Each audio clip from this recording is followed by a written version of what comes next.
Hey there! Have you ever wondered why money feels so different for everyone?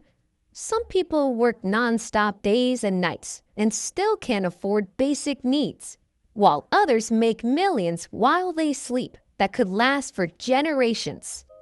Well, that's because we're not all playing the same game. Wealth has levels, and most people don't even realize which level they're at. Some people rise, some fall, and many get stuck somewhere in between, depending on what life throws at you and how you face it. There are a lot of versions of the levels of wealth out there, but in this video, we'll go through the Explains 101 version, which I've made clearer, more relatable, and built for real life, no matter where you live. Let's see where you are now, what's ahead of you, and what actually changes as you move up. Level 1. Survival. At this level, every day feels like a battle. You wake up already behind. Rent is due. Your bills are overdue. There's no more food at home. Many people here come from families who've been stuck in this condition for generations. With little or no access to proper education, they end up with fewer skills and fewer job options. Most end up doing low-paying work, unstable part-time jobs, or no work at all. Even with a super minimal, frugal lifestyle, your income still can't cover everything. So people start borrowing from family, from friends, from loan providers. Some even turn to loan sharks with super high interest rates. But if you can't even pay your monthly bills, how can you pay off these loans? Some people in this stage don't understand personal finance yet. While some already do, when your income is too low, even good habits can't magically fix it. In some cases, people in this level have more children than they can support. Often, this comes from old beliefs like more children, more blessings, which only makes life harder. This is what many call systemic poverty.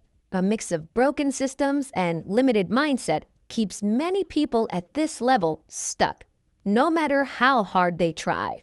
Try 2024. The United Nations said 700 million people in the world live on less than $2.15 a day.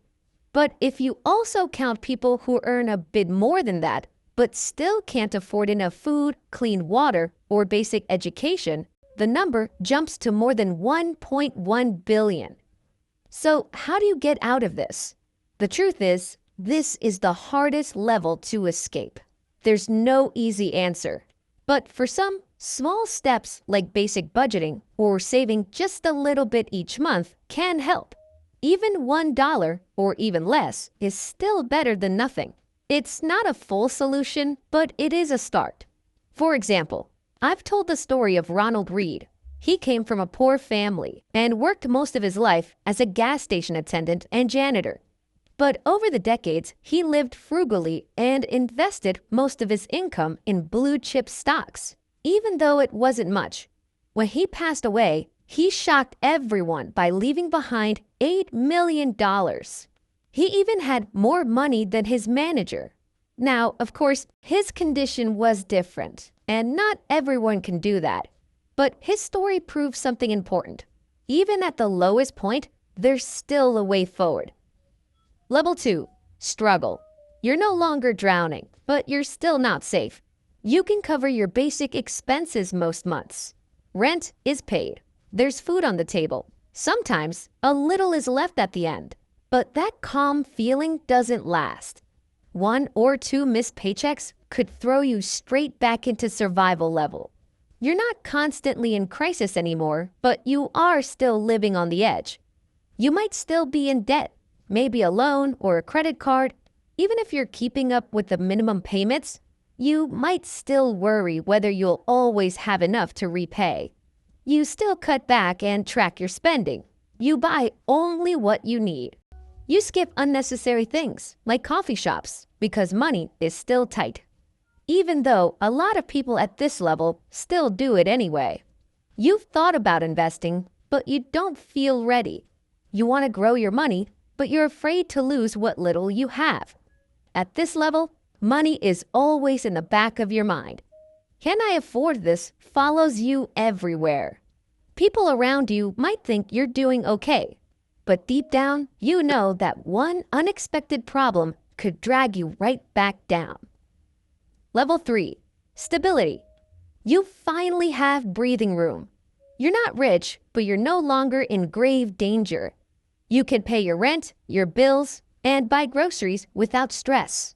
When some small, unexpected cost comes up, like your car breaking down, you can cover it without panic. You've started saving more consistently, like building a small emergency fund. You might be investing, not big money, just small steps, maybe starting with just a few dollars. And if you're at this point, a tool like Moomoo can help. This video is sponsored by Moomoo. Some of you at this level might want to start investing or trading, but feel discouraged by high fees, minimum requirements, limited options, or complicated apps. Then Moomoo is a great platform to try. If you're a US resident, you can trade US stocks with $0 commission. Not in the US? Moomoo still offers some of the lowest commission fees around. But is it trusted? Yes. Moomoo is regulated in the US, Singapore, Australia, Japan, Malaysia, and Hong Kong, with licenses from major financial authorities. It's also a subsidiary of Futu Holdings, which is listed on NASDAQ. Click the link below to get up to 60 free stocks when you deposit. That's 5 stocks for $100, 25 stocks for $2,000, or 60 stocks for $5,000, as long as you keep the funds in your account for 60 days. You can also earn up to 8.1% interest on unused cash for your first 3 months. But this is a limited time offer, so don't miss it. Now we go back to level 3. Your lifestyle is still simple, but it includes small comforts. You can afford some modest luxuries like going to the dentist, or take your kids to a theme park. Life finally has options, but you're still not safe. At this level, you're stable, not secure. If you suddenly lost your job, your savings or emergency fund might last for a few months. But once the emergency fund runs out, you could fall back to struggle or even survival.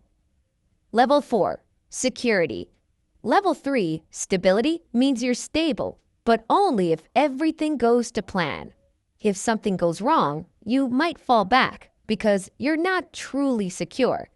Level 4, security, means you're both stable and protected. If something happens, you can handle it. You're not likely to fall back easily. You have more savings. You have insurance. All needs are fulfilled. You might own your home, or if not, at least you live somewhere stable, even if you rent. If you lose your job suddenly, you have enough emergency funds to support you for a few years, until you get a new job. At this level, you've likely understood financial planning. You're investing regularly and slowly starting to build passive income. You are saving for retirements, or you're thinking about your kids' future. You also start upgrading life slowly. You buy better food, better tools, better furniture, like getting a new washing machine or fridge early, not just when they break, and without too much guilt. On this level, you are not financially free yet. You still need to work or get a job, but you are no longer vulnerable anymore. Level 5. Independence. You might have heard of the FIRE movements. Financial independence, retire early. Well, this level is what they're aiming for. This is the point where money no longer worries you. Your passive income, maybe from investments, rental properties, or other assets, can fully support your lifestyle, even if you don't work anymore. You can work if you want to, but not because you have to. Maybe you still keep a job or run a business. But if you stopped tomorrow, your lifestyle wouldn't change because your passive income covers it. At this level, you probably can't afford flying private jets or eating off gold plates, but you also don't need to check price tags at the common store. At this stage, you don't work for money anymore. You manage